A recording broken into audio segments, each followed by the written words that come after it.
Hi guys, and welcome to another episode of Kabir Considers. In this video, I'm going to react to why 200 Americans currently live in North Korea. I mean, unless they are, in prison there or being kept there against their, wishes, I can't imagine why you'd want to go there. Because from what I've heard, it's not somewhere that is quite desirable to live. I could be wrong. I don't know enough about North Korea, but based on what we hear about Kim Jong-un, I just can't imagine why you'd want to give up living in America to go live in North Korea. But I'm hoping this video opens my eyes and, maybe shows me a side to North Korea that I haven't seen. So yeah, this should be quite an interesting video, so let's do it. North Korea is a lot like North Dakota. They're both small, they're both isolated, they both have a penchant for being run by dead people, and they both have some Americans living there, although far from enough to justify 2 seats in the Senate. If you're like me, you might find it strange that despite North Korea having no American embassy, and technically still being at war with the US, the Hermit Kingdom is home to a handful of resourceful, scrappy, independent, technically sort of treasonous Americans. But then again, you're probably not like me. I run a semi-successful YouTube channel about silly little facts, and you probably have a real job. How many Americans live there, you ask? That's a great question, to which I'll give the same answer I gave when asked about how many Tic Tacs I could fit in my mouth at once. I'm not totally sure, but probably about 200. Americans in North Korea come in 3 flavors: former US citizens who have renounced their citizenship and defected, still citizen humanitarians and educators, and Rocky Road. The first group, American defectors and their children, is also defectors. I'm guessing these must be people who have committed some kind of crime maybe in the US and they've, gone for sanctuary in North Korea. Because I can't imagine if you were a free citizen able to live as you pleased in America, what's going to pull you from America to North Korea? So the smallest. In fact, we only know for certain about 2 living ones. These guys, the Dresnik brothers, pictured here, tying for last in a Kim Jong-un lookalike competition. Why are they there? Well, you see, in a conflict you likely learned but then forgot about in school, and then learned about again, and then forgot about again in one of the 5 videos I've made on North Korea, back in the 1950s, the US and the USSR were in something called the Cool Conflict, and they took a look at East Asia and went, hey, nice Korea you've got there. Sure would be a shame if we, did a war to it.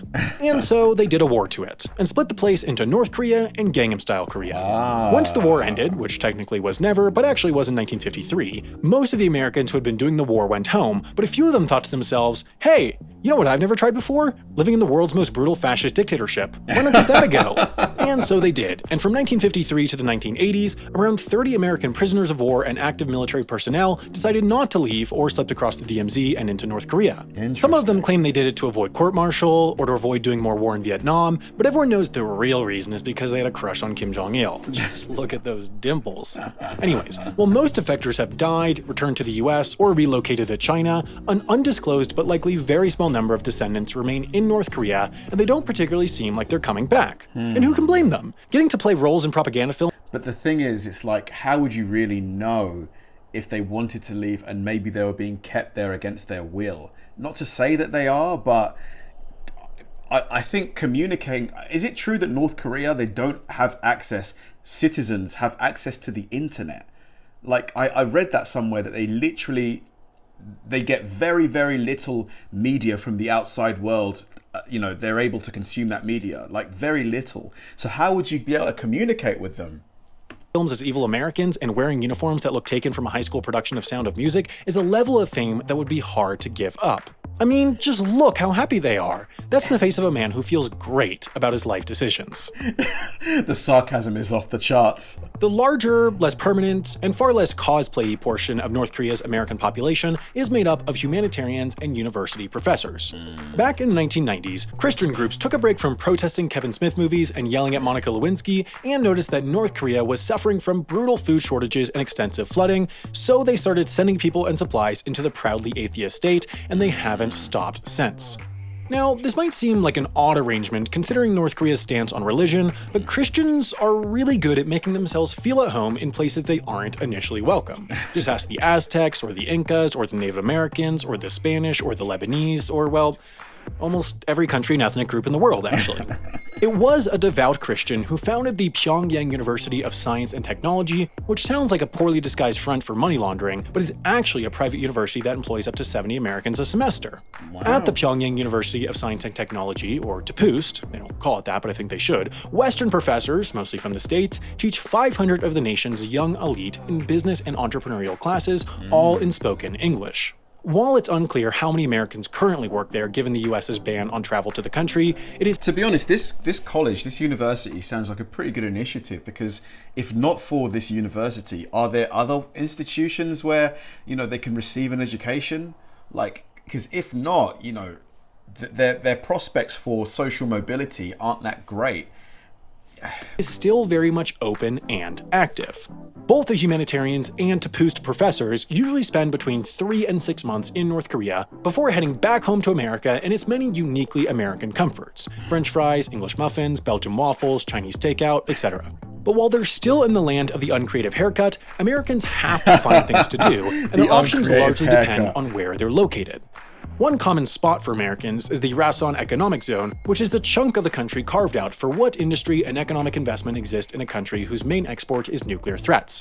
To North Korean eyes, the Rason main export is nuclear threats. Economic Zone would seem to be an international hub, but it's really more of an assortment of worn-out Russian and Chinese businessmen hanging out in a Chinese-funded casino. For the TPUST professors, who are based in Pyongyang, the whole capital city is at their fingertips. Well, there are interpreters and guides who watch over foreigners, but it's more fun if you think of them as super loyal, government-mandated travel buddies. What was once viewed as the world's most boring city is now home to a host of restaurants, shopping centers, skating rinks, social clubs, heck, even sketchy Wi-Fi for foreigners to enjoy, making Pyongyang, well, still probably one of the most boring cities in the world. But still, compared to the rest of the country, it's light years ahead. If you're an American getting bored in Pyongyang, I've got a great idea for how you can stay entertained. You see, a while back, I and a bunch of educational-ish creator friends decided to make our own streaming. Really fun video. It kind of answers the question. It's people who have defected, educators and humanitarians. And, prior to watching this video, I think most of us could have guessed those would be the people that you'd see leaving America for North Korea, because aside from Pyongyang, which in itself is probably not as a fun place to be as most of America, take Pyongyang out of the equation and I can't imagine why anybody would want to go and live in North Korea. But then again, I've not been there, so it's kind of, I can't really say that based on first-hand experience, but at least it's what I've seen. Thanks for watching, guys, and I'll see you in the next one.